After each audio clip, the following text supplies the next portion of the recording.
Hey guys, I'm Combat Craig. Welcome back to another video. Today we're going to talk about if you can get a VA disability rating for two different disabilities in the same part of the body. And the easy answer is no, you can't. A single symptom cannot be rated more than once, even if it affects and causes two different disabilities. So in this example, we're going to use the thoracolumbar spine. It's also the lumbar spine. It's the same thing. You have cervical, thoracic, and lumbar, and then the sacrum is your tailbone. So the question here is, this isn't adding up. I have a 40% VA disability rating for degenerative arthritis of the thoracolumbar spine.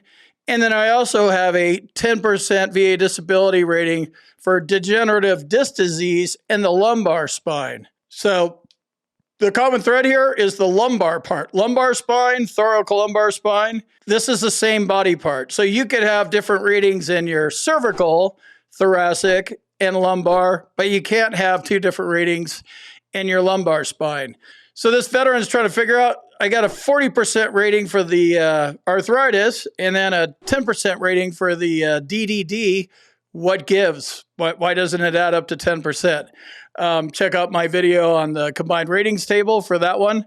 That's a whole different story, the way VA math works. But basically, they're going to take the higher of the two. If it's in the same body part, they're going to take the higher of the two ratings, and that's it. So in this case, they're taking the 40% rating, and then the 10% rating, they're just rolling it up into the other rating, if that makes sense. So the easiest way to avoid this is not look for different ratings in the same body part. This is called pyramiding, or the avoidance of pyramiding, and it's covered under 38 CFR 4.14.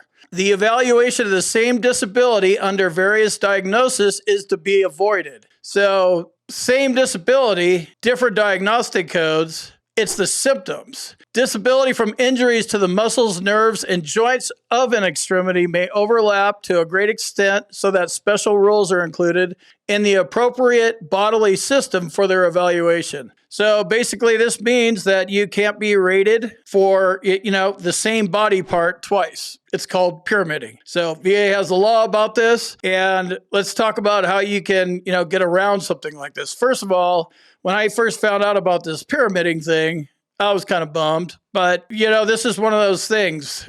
As you learn how to play the game, you get better at playing the game. So there's some things to avoid, and this is for sure one of them. Pyramiding disabilities is one of them. So what could this veteran do? Obviously, he has a lot of pain in his back, right? Arthritis and DDD, and he has a 40% rating for his back, which is high. What I do not see on here is secondary conditions that are caused by the back. First one that comes to mind is depression, right? A mental health rating would be a good claim to file secondary to your service-connected back. What kind of meds are you taking? Does that cause IBS or GERD?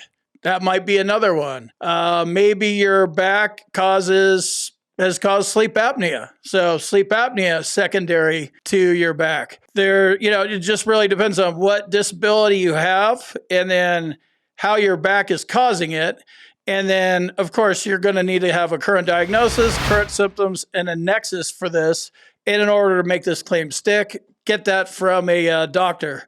You're able to explain some things, but we're veterans and we're laymen. We're not doctors.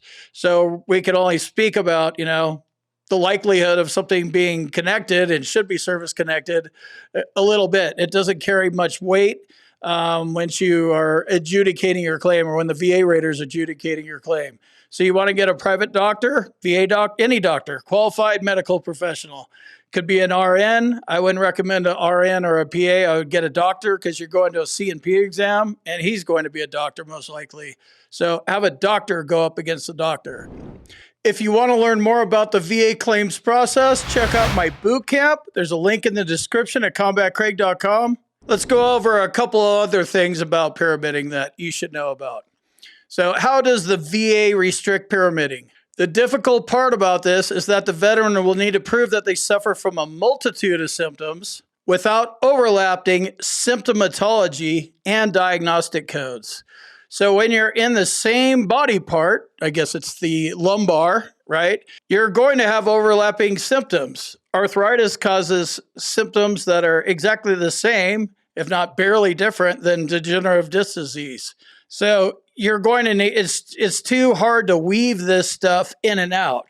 Get one rating for that body part, move up to another part of the back, or file secondaries. That's what makes this tough. A good example to explain this would be in the case of Esteban versus Brown, when the court had to decide if the veteran suffered from only one disability, which would give him a single rating, or multiple disabilities, which would give him separate ratings for the separate disabilities.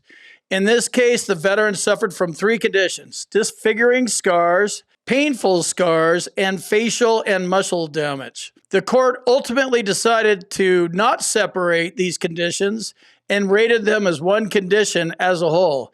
Each of these conditions resulted from the same disability, however, the symptoms are completely different. So in this case, we have scars, facial, muscle damage. This veteran filed a claim, got denied, went to the BVA, the Board of Veterans' Appeals, got denied, and then went to the court and argued it there. And we're talking 5-6 years into this. And then the court's like, yeah, no, you're only going to get one disability rating. So look up Esteban versus Brown on the court's website if you want to, dig into the weeds about it. But this is a good example of how they don't allow pyramiding even at the highest levels of the court. In order for pyramiding to apply, the veteran's symptoms must be exactly the same. It can be complicated when there are many symptoms involved and when there are also shared between conditions. Since the same symptoms cannot be rated twice, the shared symptoms must be separated. If two different conditions share one specific symptom, only one of the conditions will be considered for rating purposes, which is what most of us run into. So you can have your doctor go in and line out all the symptoms for one condition and all the symptoms for the other condition. But there's way easier ways to do this, because you still have to go to a C&P exam, and the C&P examiner has to see it exactly the way your doctor sees it. Nexus, diagnosis, this is the symptoms part of it. And this is really getting into the weeds on this part of it. So I recommend going into different body parts. The back is the backbone of your body, right? It causes all sorts of other problems having either one of these conditions. So good job on the 40% rating. It's not worth fighting for the 10%, in my opinion. I'd go after a mental health rating. I'd go after, a 70, a 50, might have migraines, might have GERD or IBS. Those are both 30s. You might have plantar fasciitis, other orthopedic conditions. That's another 50% rating.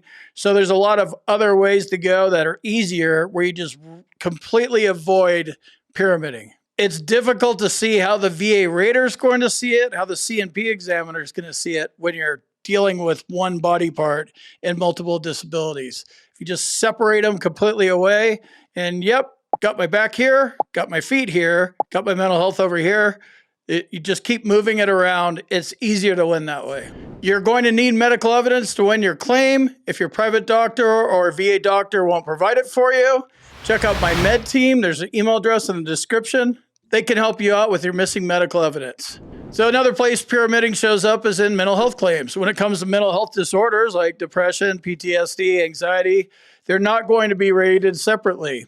The VAs consider all the symptoms together and give you one rating. And if you think about it, that's actually logical. If you have PTSD, depression is going to be a symptom of that. Anxiety may or may not be a symptom of that. But you can't tell where the anxiety part starts, the panic attack starts, the hypervigilance. You can't attribute, well, that's just the PTSD. This one over here is the depression. And then this thing over here is the anxiety. And then this one over here is the schizophrenia. Mental health, you get one rating. It's the one that I talk about the most, the easiest to explain and understand, because, good luck trying to I haven't been able to figure it out when I'm, in depression mode and PTSD mode, which is a lot, and all my little ticks and tacks that I do. I don't know if it's my generalized anxiety disorder kicking it off, my somatic symptom disorder kicking it off, my major depressive disorder kicking it off or combat PTSD kicking it off.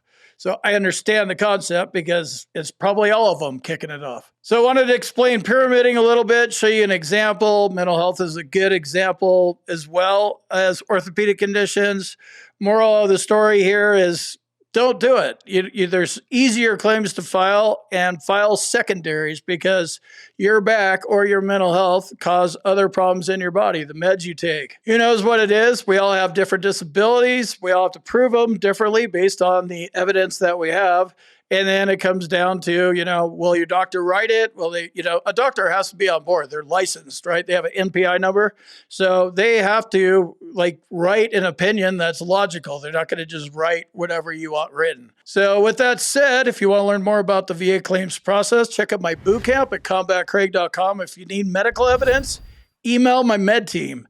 Thanks for joining me, and I'll see you in the next video.